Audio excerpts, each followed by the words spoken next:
back to Journey to Hell. So, recap. I'm in the wood with some friends who think I'm kind of a little bit worthless compared to them. They kind of mean to me, and they decide I should go and help the man of the mansion, who is behind a greenhouse, and he's reaching down to show me that there's a hole, and he'd like to know where it goes. So I have to go in the mansion, in the cellar, and see if I can see that his hand is sticking out. I mean, through the ceiling, and that actually connects. So by the time I get there, it's night, and the kids are playing tricks on me, throwing socks and stuff to like scare me. And somehow I'm totally chill. I'm thinking, hey, if the socks fall on the ground, that means somebody threw it. They should be in bed at that time. So, I'll just tell them, go to bed. And I don't want anybody to see me somehow. So I go and hide under the staircase, and I'm like hiding where a dog would be, and it's like a little den, and a lady is like sees me, and I'm like, whoa, yeah, and they're like, what are you doing? And I'm like, well, I'm looking for the door, but I don't want anybody to see me finding that door because it's a secret door. She's like, oh, well, and I couldn't find it too. She's like, well, we know where it is. It's right there, like at the. It was actually kind of behind her, and not easily visible. So I go, I thank her, and I go. And as I open the door, this enormous, gigantic, like wolf jumps on me, and I'm like, oh yeah, hi little puppy and stuff, oh yeah. But I realized that normally, like, people would get scared, so it's like a little booby trap thing, and I'm like, that's kind of mean, to lock this giant dog in there. But I'm thinking, hey, maybe he's trying to like eat whatever is in there and make sure that nothing bad. It's like the gatekeeper kind of, like other dogs that guards hell. Anyway, so I'm friend with him, and we go and party. He's really happy to see somebody.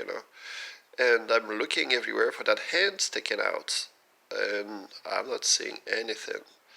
There's corridor and hallways, and then I see there's a door going down, and I'm like, whoa, maybe that's, but it's really ancient castle-looking door. I mean, the whole mansion is very Victorian, very richly decorated with wood and luxury. I mean, it's not like luxury, but it's the old style of doing things. I mean, and a well-to-do mansion. And so I go down, and it looks really medieval a little bit, and there's all kind of stuff barring the way, so I'm pushing it away, removing the barbed wire, removing the fences or the rotten couches and stuff, and the dog doesn't want to go there. And I'm like, well, come on, like just so I make really sure that the path is totally clear. He's not going to step on any of the things that are on the ground. And he comes. And as I look, it's like an amusement park of horror, where you have like hands sticking out of the ground, and the ground is like melted flesh, and there's like zombie trying to get you and all that stuff, and to protect you from them and you falling into that part, there's a fence, like so that the visitor would not, trip and fall and stuff. But I realized also that if I were to invest emotion into it, like fear, it would put that into action, and then they would start to move, and then it like enhances everything. So I'm chill about it, and I can clearly see that it's made of something like fiberglass slash plaster. So okay, I keep on going, and the hallways are very different. They're very organic and very like they're turning left and turning right, and the ground is uneven. But you would do to pretend that it's rocks and all, and it's just painted, and so it has this fake flavor to it. Uh, then I go to it opens onto a big. Oh, 1 second. It opens onto this big room, like a giant alcove, maybe 12 feet high, and there at the end there are giant statues of somebody with horns, and another person with I wouldn't know how to describe any of them, uh, but at least two, okay, and they're gigantic, reaching the what looks like the ceiling. But there is light. There is light. There's tall, huge, tall windows, and everything is enormous. So I'm really tiny. Uh, and there's lots of objects that have, they look like inspired by dark magic and stuff. Like to represent that at least, to give off that atmosphere. We're all for the horror show right there. Or demon horror show. And so I know that I have to go behind them. So I climb them, plop, plop, plop, and the dog finds a path like underneath on the side. And as I reach the top, I realize actually the ceiling's even higher. It was hard to see because you assume that it's not that high, but it's nearly as high as a sky or something. I cannot really tell where it ends. And I look down behind him, like I know not to touch the horns and stuff, because it would probably like trip the whole thing into movement, and I don't really want that. So I'm kind of careful a little bit. But I look down behind and the back, and it's quite a long way down. Like nobody has bothered to make anything to climb down. And there's a carpet behind, which looks very much like the carpet in The Shining, the movie, but way more complex and way more like hypnotic, where you're not sure if it's up or down or things. And so I can tell that it's hypnotic, and so I'm like, okay, well, my aim is just to walk, and so let's see if. So I'm afraid actually it's a trap, because you don't know if you're going to fall, if it's like a dimension that you're going to fall into. But the dog just runs across, and I'm like, oh, well, okay, never mind. It's just a carpet. So I just jump, actually, those 12 feet, and think nothing of it. And the dog goes straight at the end of the room, which now has like those big, huge windows and stuff, and there's not much furniture or anything, just large, tall windows. And in a corner is a little, like, trees growing and bushes, and I don't really know what's over there. And he just leaps in there. So I go after him, and then I'm like, wait, I don't really know what's in there. So I'm a little bit scared, and it started to rustle and stuff, and I'm like, whoa.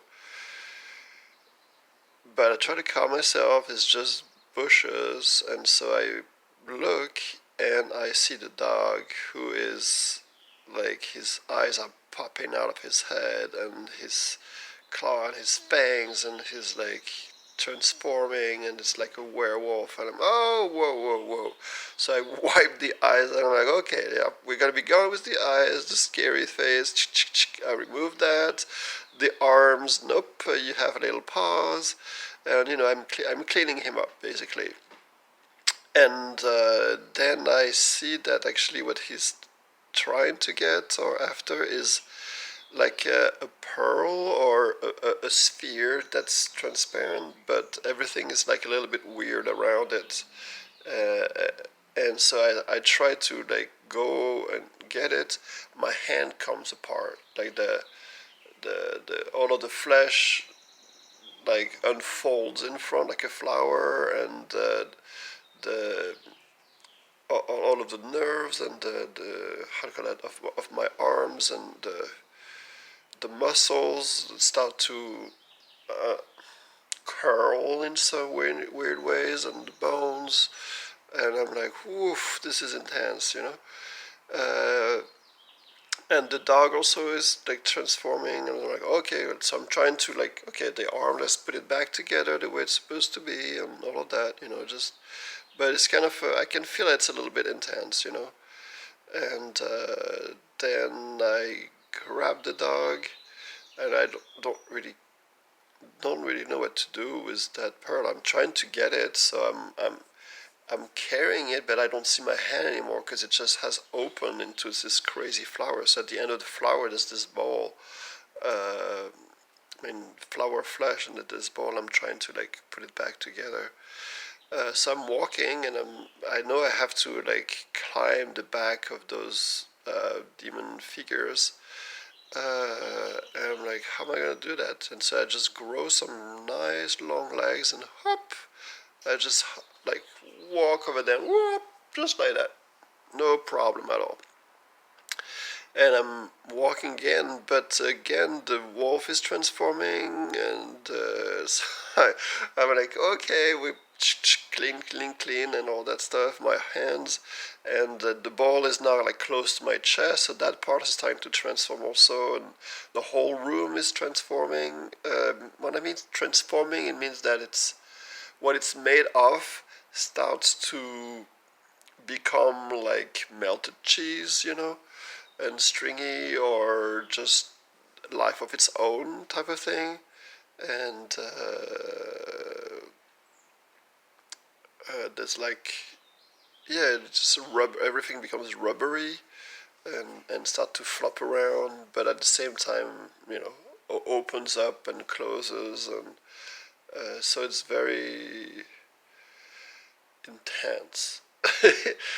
But I'm trying to keep my cool, and I just, you know, the dog again, like, he looks all slashed and stuff, and then I'm like trying to go back in there to redo it in a better way and stuff.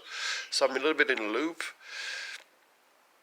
and I'm struggling real hard, and I just don't know anymore. So the dog, after wiping him so many times now, he has turned into a puppy. And I'm like, well, that's just fine. And I'm walking more. I don't even know what happens to the. I don't know anymore what I'm supposed to be doing with that ball that's creating all of that ruckus, you know. And the ball is not evil or anything. There's just that stuff that's been put over it. Uh, like if you have a spring and then you like put poison on it. Of course, it don't look poisonous, but the spring is not poisonous. It's what you put in it, or if you put color like over a light, then it makes a light with a color, but it's not that true light. Yet I don't know, and I'm hearing that I should be putting it toward me, you know, and I'm like, I don't know about that. I don't know if it's a good idea at all, and so it ends up that I don't know where